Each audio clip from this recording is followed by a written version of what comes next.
Assalamualaikum warahmatullahi wabarakatuh.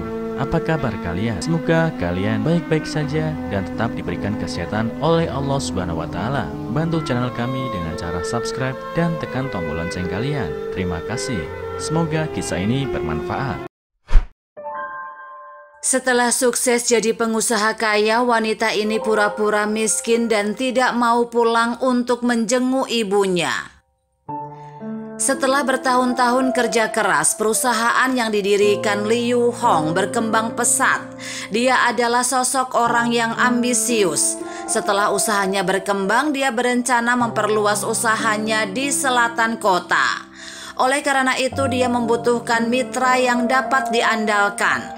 Tiba-tiba terbersit dalam benak Liu Hong tentang teman sekampusnya dulu, Ming Tao. Dia adalah manajer divisi di perusahaan terkait di selatan kota.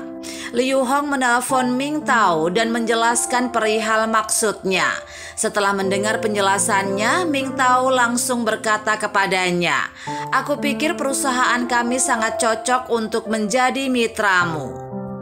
Mendengar itu, Liu Hong tampaknya tidak sabar lagi untuk membuat janji ketemu dan survei sejenak ke perusahaan kantor tempat kerja Ming Tao.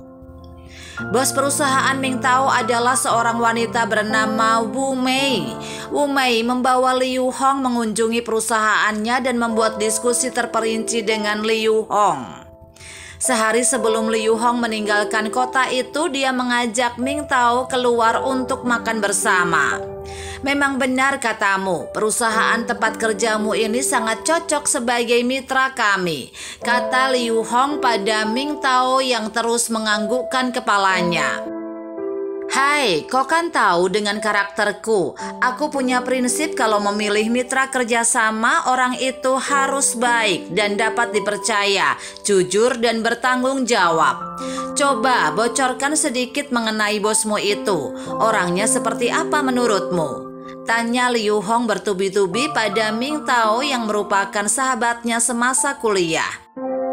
"Aku juga baru setahun di sini dan tidak banyak yang ku tahu mengenai kepribadiannya. Tapi secara keseluruhan Wu Wei orangnya baik. Hanya saja ada satu hal yang agak aneh," kata Ming Tao. "Apa?" sahut Liu Hong terperanjat sambil membelalakkan matanya. "Pernah 2 kali aku tanpa sengaja mendengar percakapannya dengan ibunya di telepon. Dia bilang zaman sekarang susah mencari uang, biaya transportasi juga mahal, jadi tidak pulang dulu ke kampung," cerita Ming Tao. "Jelas-jelas dia sangat kaya, tapi mengapa harus berbohong? Selain itu, aku juga mendengar Wu Wei sudah 5 tahun tidak pernah pulang ke kampung menjenguk ibunya. Sebagai seorang anak kan tidak boleh seperti itu.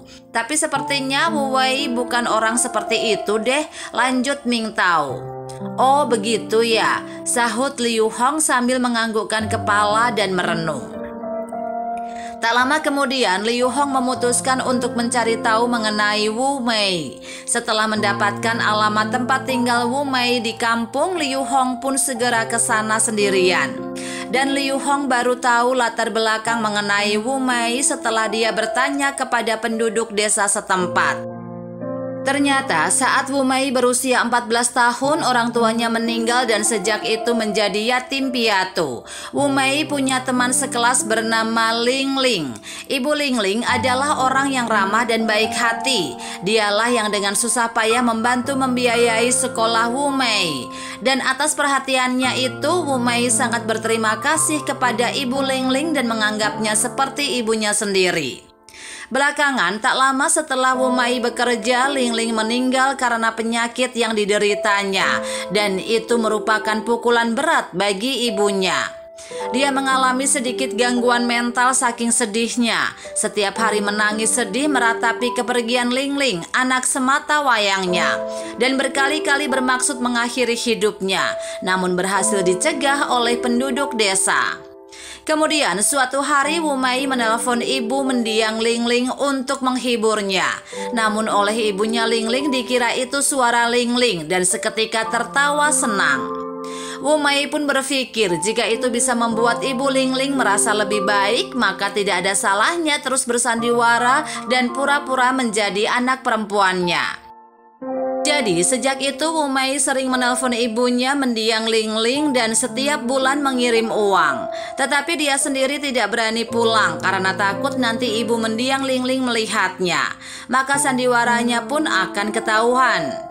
Karena itulah Wumei selalu mencari-cari alasan belum bisa pulang ke kampung untuk menjenguknya.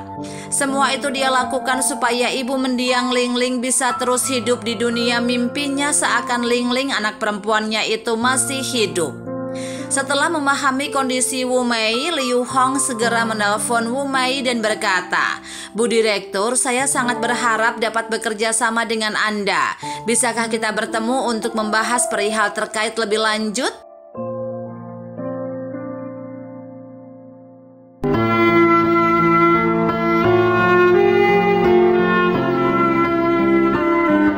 Assalamualaikum warahmatullahi wabarakatuh.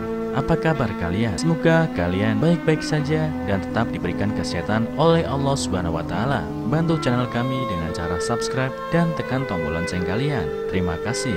Semoga kisah ini bermanfaat.